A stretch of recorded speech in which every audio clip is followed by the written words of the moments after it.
Serious. Those who have explored abandoned buildings that went seriously wrong, what happened?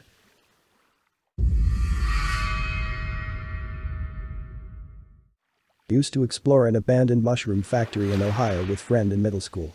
Sometimes we would climb on the roof. One time we used a crowbar that was left behind to break into a door and walk around the rooms inside, but it was very dark and we didn't have flashlights. I remember one room had lots of black plastic trays where the mushrooms were grown at. We also explored an old water treatment outbuilding as well, with a retention pool next to it that had a large metal mixer swirling around. Back when it was in operation, the factory used to put off an odor that would waft a half-mile or more down the road where we lived. It was the joke of our small rural road. One day while riding our bikes up the long driveway to the building, a car, SUV, and a Harley motorcycle came driving in at a fast pace. Drivers did not look like your typical businessmen that may have some legitimate business at the property.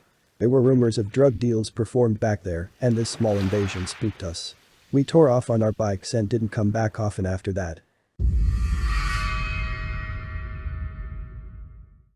When I was living on my own for the first time, I had my first own dog. She was a beautiful Doberman and not quite full grown. She was nasty. Aggressive. She didn't bite, she was socialized, spoiled, and loved. But she was itchy. Broly. Like a grouchy old lady of a soul. But I loved the hell out of this dog. One warm beautiful New Orleans night I took her with me to explore. I should never have brought her. I was young and irresponsible. Fee. I would never risk the safety of my pet like this now. I didn't have a leash on her. The place I was exploring looked okay. It was a beautiful classic New Orleans house. 4 stories, full balconies, enclosed private courtyard. Not like broken glass everywhere or anything too bad she could get into. But I felt uneasy. Which is unusual because I feel very comfortable with doing that kind of thing. Being in the dark, unseen, feels very safe to me. But not that night. I felt distinctly unwelcome. I went up to the 3rd floor. It was beautiful, big windows, balconies, a full moon night. Flashlight off. I walked out the back, and the back balcony was gone. I looked out over the coolest courtyard. Lots of bricks, so not totally overgrown. I was looking down at how neat it was, fountains and statues. And she just sailed silently right by me at full speed. Right off the side of the building. It was slow motion and silent like a movie. I looked down, and I could see her lying below. Flat on her belly. All 4 legs spread. Like she just landed splat. The dread and panic. The unwelcome feeling that had been in the back of my mind suddenly screaming so loud in my brain like you should never have fucking come here bitch. You were not welcome here. I only looked down for a second before running down, but I could clearly see a puddle of blood forming. I could see it in the moonlight. Black and shining and spreading. I could see it was a lot of blood. And she was completely still. I ran down 2 flights of stairs so fast. And into the courtyard. She was sitting, staring at me. Just sitting there. I grabbed her up, still terrified, still feeling this horrible sense of dread like the place was screaming at me to get the fuck out. There was blood all over her belly. It was on my arms and clothes. I ran carrying her to my car. Put her in the back. Jumped in the driver's seat. Started driving fast. I reached back and felt her, but didn't feel blood. I looked in my rear view and she was just staring at me still. I pulled over and reached in back and felt all over her. No blood. I got her home and no blood. In fact, she was fine. Just bopping around being herself. No bruises, no swelling, no pain. Didn't even go to the vet because she was straight fine. I don't know how, but I swear she had been covered in blood. I saw it all over my arms and shirt when I had gotten in the car. I felt it, warm and slick. I could fucking smell it. Like strong copper. It had been a puddle. But it was not there when I got home. We didn't go back to that house again. Back in my teenage hoodlum days, some friends and I did some urban exploration in an abandoned medical facility. It was perched atop a steep hill with only one road in and out, surrounded by a small forest. From what we had heard, this place did some serious procedures. Heart surgery and the like. But now it was totally left to rot. Or so we thought. We imagined our expedition would be a creepy midnight jaunt through a haunted hospital that we could brag about to our lamer friends. So I drive up this hill and park behind the facility. The first thing we notice is that there are some ambient lights on. The place is not totally off the grid like we were led to believe. No problem, they're probably there just to scare off troublemakers like us. The rest of the facade is dark, there are no cars in the lot. Then, as we're scoping out the exterior, we notice that there's a board over one of the windows. Sure enough, we peel it back and the window is broken. The way in. We waste no time in vaulting up and over, avoiding the edges of the broken glass. Suddenly we're inside, and it's clear this place is certainly not abandoned. There are interior lights that come on as we wander around. There's some equipment scattered about. I start to get an uneasy feeling in the pit of my stomach.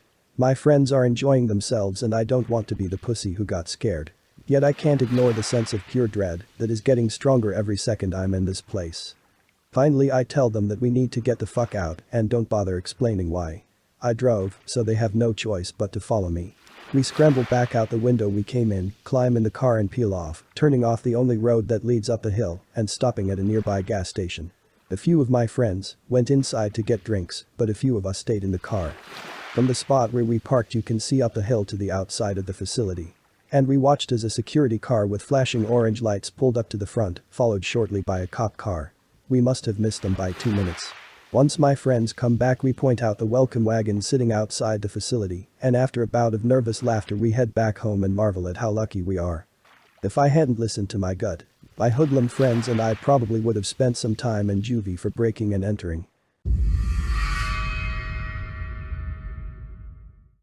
Me and 5 of my friends went to explore an old building next to the college in our town back when we were 12. The college didn't use it and it was decently far back into the woods. There was basically what you would expect from this kind of building. Old student papers, documents, and books thrown all over. Since we didn't think we found much at all, we decided to leave. One of my friends pointed out that there was a back door. We go out there and see a path leading up to a groundskeeper's house. We think. As we go in, it's clear that the house is not new and has been abandoned for a while. We go through the front door and the stench is horrifying. The carpets are ripped up, things are strewn about and broken across the room. There are family photos on the wall, seemingly intact. After we look at the living room we walk through the dining room into the kitchen via a pocket door that still worked.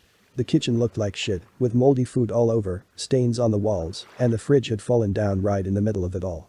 As we decide to loop around through the hallway to go upstairs, one of my friends notices that there is a door to the basement. It seems a little flooded, but that's normal, since we live 5 minutes from the Long Island shore. As we're about to go in, we hear a deep raspy voice that said, "Get out." Before we could even scream, we ran out and down the path to our bikes and left. Still the most terrifying moment of my life to this day. There's an abandoned hospital not far from where I live, used for multiple uses before it shut down. There were a few windows with the plywood split off, so me and my friends would check them out. Annoyingly a lot of the interior doors were screwed shut, and we didn't want to make a racket kicking them or anything. The landowners lived on the site and would call the police if they knew you were there. I saw that there was an old hatch in the roof, so I pushed an old bed and climbed through it to get to the next building along. I'm crawling through this dusty ass space, and then my hand hit something squishy. My friend passed me a torch and I realized it was a Bible. I looked around me and I shit you not, there was stacks of Bibles all the way through this attic. No idea why, if I was over the chapel or what. Anyway I kept on crawling and suddenly the gangplank just gave way and I went straight through the roof and landed on the floor below me. The torch was still up in the crawl space. By this point I'd passed 2 more walls so my friends couldn't hear me. And every window was boarded up so it was pitch black. Creepy enough as it was, I started trying to pry open the wood to get some light in to see where I was. You know in the movies, a shaft of light will shine in a perfect beam to illuminate something. What do I see? A baby. A baby's fucking face. I nearly started crying right there. It was an old China doll. I'd fallen through into the old maternity wards. Eventually I'd gotten enough of the wood, loose that the room was light enough, and it was full of old buggies and children's stuff that hadn't been touched for 40+ years. After getting my ass out of there as quick as I could, I ended up in an outdoor courtyard that was blocked off on all 4 sides, had to climb up and over the roof to get back to my friends. Then what do I arrive to? Yep. Police. I never partook in the destruction I'm about to describe, but I did always come along for the pleasant long walk and because I was a lonely teenage boy. Anyway, I grew up in central Mississippi and there isn't a whole lot to do there. I was an especially nerdy kid and my parents didn't invest into high-speed non-dial-up internet until I was about 16. Instead of sitting in a dark room in front of a screen all day I decided to start taking regular walks around the area. I'd often walk across people's farmland and most people didn't mind. They'd ask what I was doing if I was caught and I'd explain that I was just walking and they'd tell me to be safe and to not damage anything. Anyway, more kids moved into the neighborhood I was living in and I started to have company on my walks. One day, a few of the guys I would go for walks with asked me if I wanted to see this abandoned farmhouse. We walk about a mile, at least a quarter mile, into a cotton field that backed up to some woods. At the edge of the woods was this abandoned farmhouse. I refused to go in because of the sheer amount of animal shit and the overall smell. Outside the farmhouse were a bunch of junked out rusty old cars and, oddly enough, a train car. This became our destruction palace. We'd regularly walk out there and just smash stuff. Well, I watched because I'm wimpy like that. After about a month or so of doing this, the other guys went inside and started smashing up the interior. One day they came out and mentioned that they managed to smash some beams clean in two. Didn't think much of it and was never going inside. Actually, look. Fast forward a week and a really bad storm hit. After everything began to dry out and we could walk out to the old farmhouse, we did. We get there and the place has completely collapsed. My friends had destroyed some support beams and the house could no longer withstand the storm and fell apart. I don't know anything about architectural integrity, but I can't help but wonder if we were ever in danger of having the whole place collapse on us. Nothing seriously wrong, just creepy. Used to love exploring a vast acreage that was once a munitions manufacturing plant. At least 50 different structures on the land. Some parts were incredibly well preserved, almost no graffiti, signage still present, bathroom mirrors and unbroken toilets still there, sometimes even paper towels still on the rolls. There was a furnace or boiler room in the upstairs of one building that was really cool, in part because of glass doors to the furnace and glass pressure gauges still being there unbroken. One night my friends and I brought a bunch of candles and our hammocks and planned to camp out for the night. We went to that furnace room and were surprised to see it was full of ransackery, tons of things smashed and ripped apart, and the glass pressure gauges I liked so much were shattered. Oh well. The room led out to a rooftop where we hung out, watched the stars, and such before lighting tons of tea lights and hanging our hammocks. I was really tired and fell asleep. I woke up in the early light to hear a couple friends throwing rocks and being really loud. With my eyes closed, still sleepy, I kept telling them to stop being so loud and destructive, but they wouldn't stop. After a while of drifting in and out of consciousness, I started hearing two other voices that were absolutely not my friends. I hushed everyone as the voices got closer and came up the stairs. Two weird, meaty-looking dudes came in and were somewhat startled to see us. One was wearing one of those flame print bowling shirts like Ricky from Trailer Park Boys, which definitely struck me as odd. I don't remember all of the conversation, it was really brief. But I remember one of them asking, "Do you like our destruction work in here?" I definitely didn't like it at all. I was pissed at their and stuff that I really liked. But I wasn't about to get in an argument when I'm laying down and they're standing up and we're out in the middle of an abandoned piece of land far from other people. I just kinda said, "Oh, that was you?" Or something like that. They left after a minute or so, and once we thought they were far enough away, we did too. Nothing really happened, but it definitely creeped me out. There were a bunch of long abandoned houses where I grew up, and I used to hike to them and poke around and take cool stuff I found. When I say long abandoned, I mean these homes had been abandoned since the 1940s and earlier and were getting reclaimed by nature. No one was coming back to bother with them. I was out and about this one time behind my parents' place and went back farther than I'd been before. I found this really tall concrete wall, and I stacked up blocks to at least have a peek over it.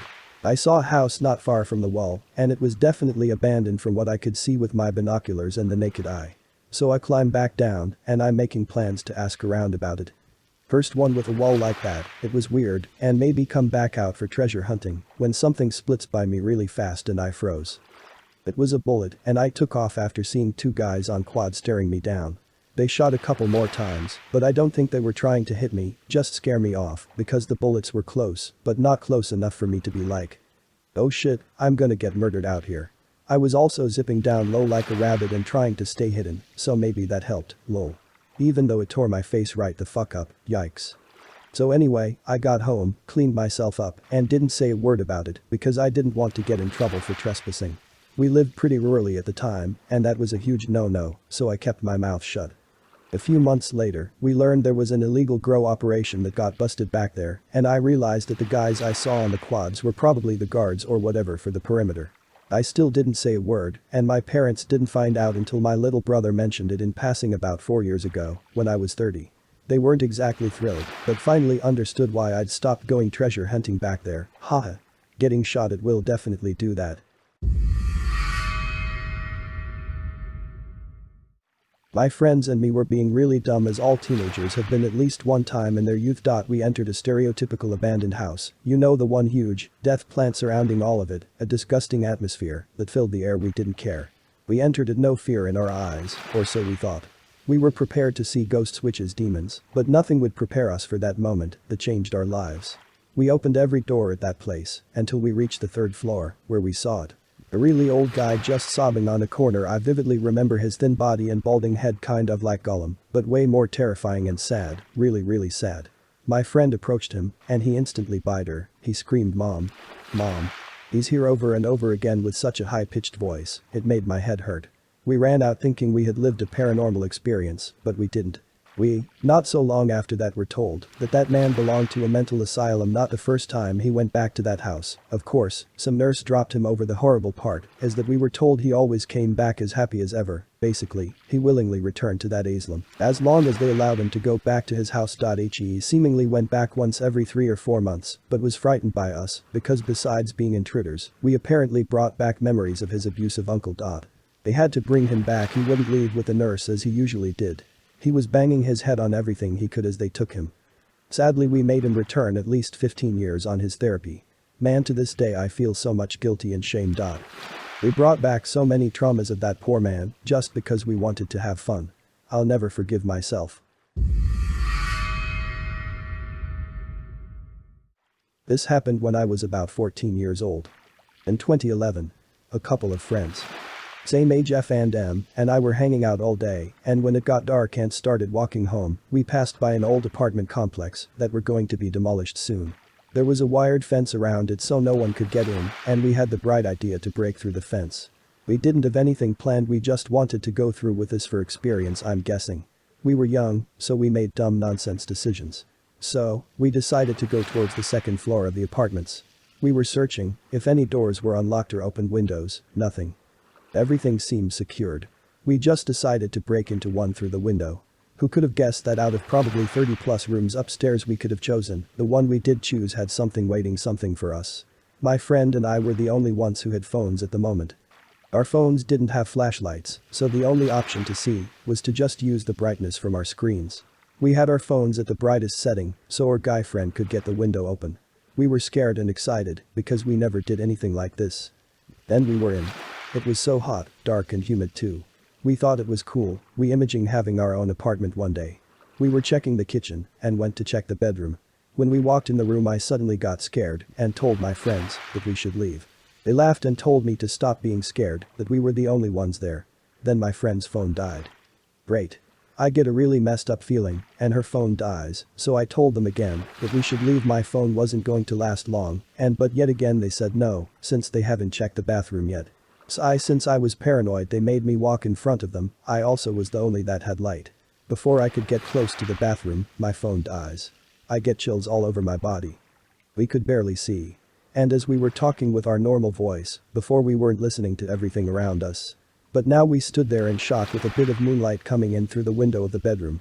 We froze and listened to some groaning coming from the bathroom.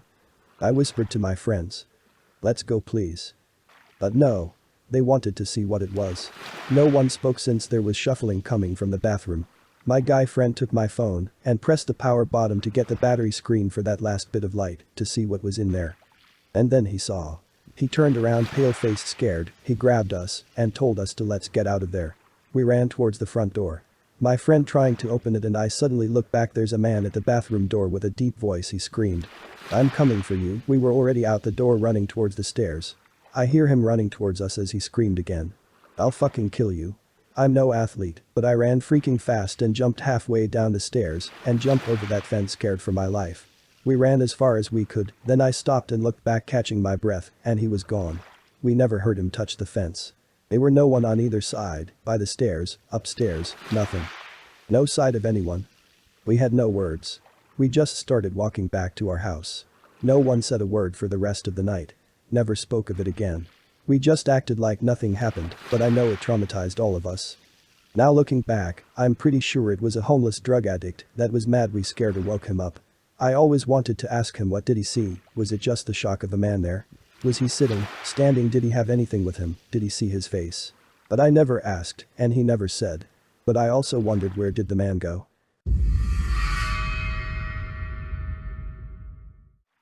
So this happened 1 year ago. I was with my best friend at a pretty known abandoned house in my city.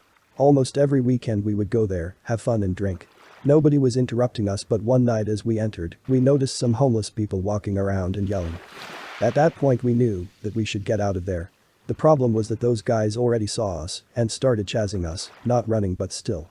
Him and I decided to run and hide in a bus station nearby. After 10 minutes the homeless guys were around the corner of the street and holding some kind of knife. They were 4 guys. It was 11 at night, so we got really scared and went to one of my friend's house 500 meters from there. We called the police, and it turns out that those dudes have been stealing in buses and doing this kind of stuff all over the city. I was pretty scared from that situation. Thanks for watching. If you liked the video please drop a like, and to stay up to date with my latest videos, make sure to subscribe to this YouTube channel by clicking the button under this video.